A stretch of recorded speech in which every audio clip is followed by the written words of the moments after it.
excellent. Let's continue. Let's clean up this a little bit. And one of the things that we'll do is that notice that our application is based on just this one container. Yes, that's what it really cares. So we could move everything from here and just import the hello container. That's all really the dependency of this application has, right? We can leave the store here. It does depend on a reducer, so we might want to move. Also, we could possibly move the reducer to a separate file. We could do that as well. Okay? So let's start with the container and the component. Let's move that out of here. Okay? So let's do that. Let's create here under our source directory. Let's create here a directory called containers, meaning all your containers are going to live under here. Okay. In this case, we only have a single container, and it's this hello container. Yes, and its dependencies are these two mappers. Yes, and this one hello world component. All right, so let's do that. Let's move this entire set of elements. Let's rip it out of here, and instead let's create here a file called hello container. And all our containers would live under here. So let's paste that in there.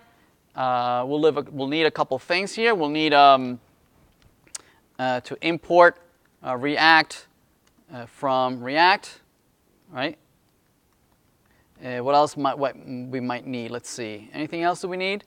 We'll probably need connect, right, from Redux.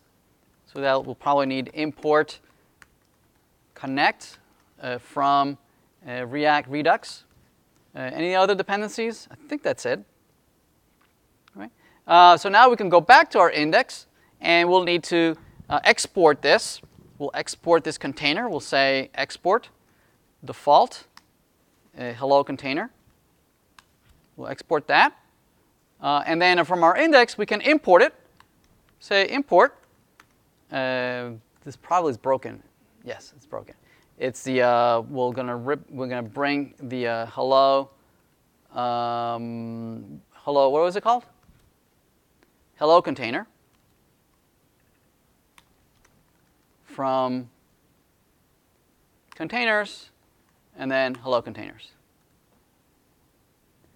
Does not hello containers contain does not.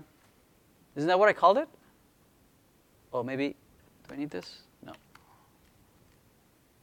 Okay, there we go. Okay, so we're back to where we were, but we made it a little bit simpler. Right now, our index component, notice that it only has the dependencies of the hello container, right? And it has the reducer. Right? And it has this hello container that is being rendered. Yes? So we move the container to a separate file. Right, so that's a little better. Right? For every container, there should be a file with that specific container, and that's it. Right? For instance, this component, we could also move the component out of here, right, and put it in its own directory for all the components. Right, so that it's very clear what are the roles of each one of these files. Right? All the files that are containers are going to be under containers. All the components are going to be under a directory called components. And they basically do different things, right? The container provides data and connects it to the Redux, whereas the components only just render. That's all they do. Right? You give it data, and they just render the data. And also notify events back to whoever needs to know about it. Yes? Right? So let's do that.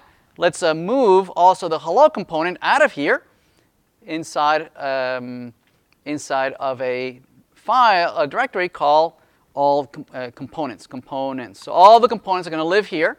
So we'll create our hello world component. So hello world component.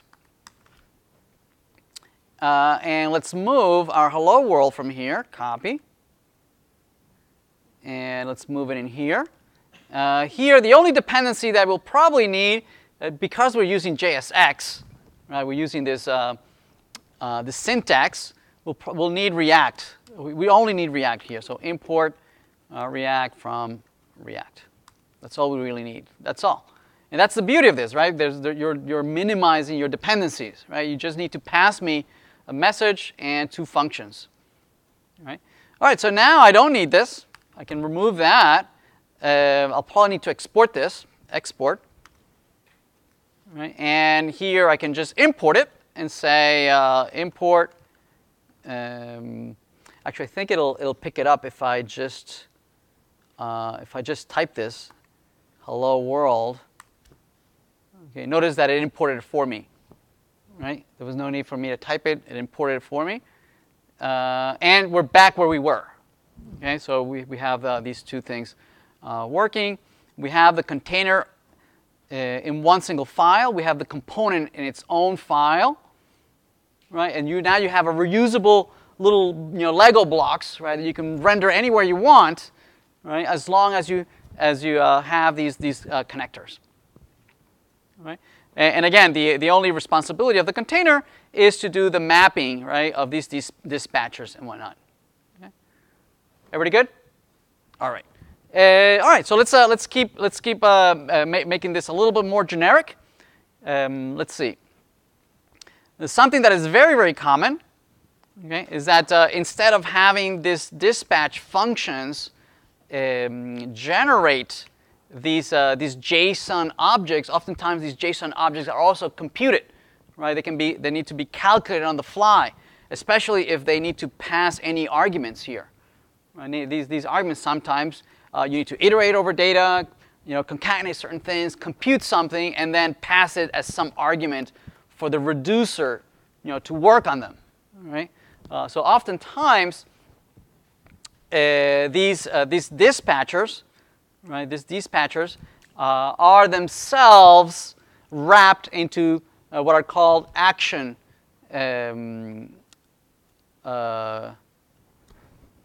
functions, right? Where you have a function that generates these actions. Okay? These are too trivial to even wrap. They only just dispatch an action. So I'm going to leave it there. It'll be an over design. But this one's an easy one. For instance, instead of having these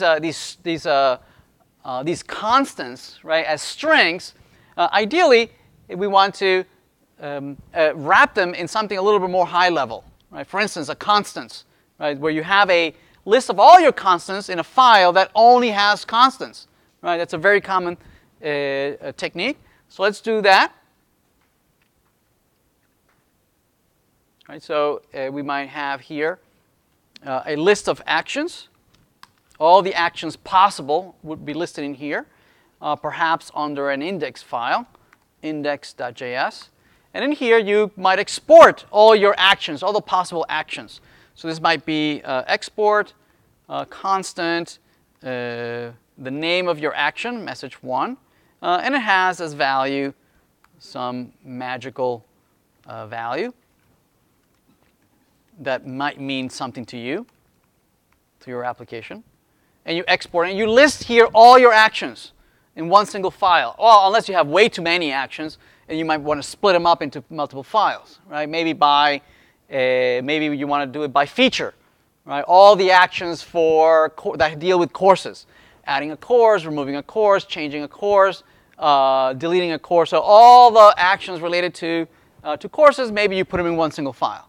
Yes? And then perhaps all the actions for, maybe by use case, right? Depending on the use cases, you might want to group them like this. Here, I'm putting it in one single file.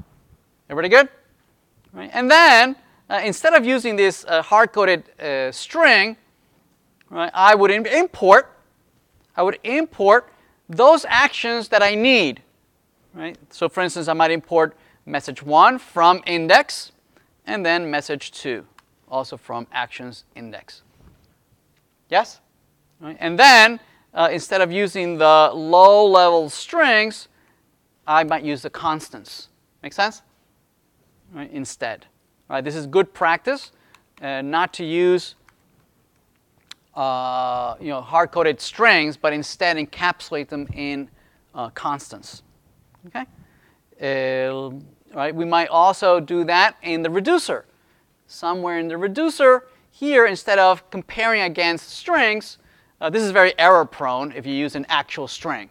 That's you might misspell it, right? You might you don't have any validation with the IDE is not helping you at all, right? So instead, if you use the constants, you can use type ahead. It validates it for you, right? It's a higher level instead of using these hard-coded strings. So message 2, right? So this is much better. All right, excellent. So we moved a couple of those constants there.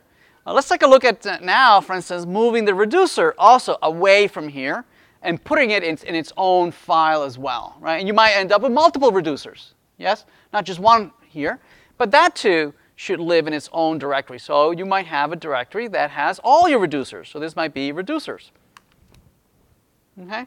And in your reducer, you might have a particular name. I'm going to just call it index.js. And I'm going to move the reducer in there. So I'll grab the reducer plus the initial state, perhaps. Let me grab that. And move it to this file here. Let's see. Notice that it's a plain function, right? There's nothing special about this function, right? Only other than that it's being used by the Redux framework, right? The only thing that it does is that it takes one JSON object, one action, and then it generates a new object. That's all it does.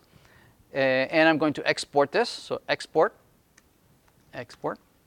And from within here, I can now remove my reducer, and then I'll oh, probably I needed this too, right? I need to import the messages here, right, from the actions. Probably that's not the right place. So message 1. Oh, it didn't tell me where it came from. Message 2. Oh, man. From, let's see, probably I need to go up 1, down to actions, down to index. Right? If you're using index, if your file is called index, it's actually it's implied. So you can just say /actions.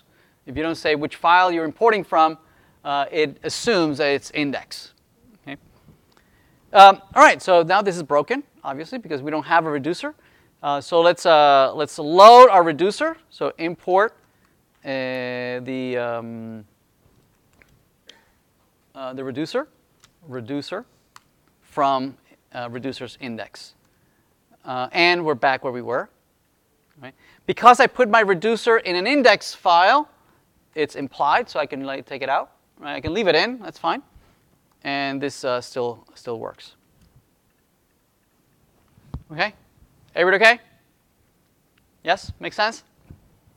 All right, so that was a trivial example. Let's look at one that's a little bit harder. Okay? Let's take a look at that now.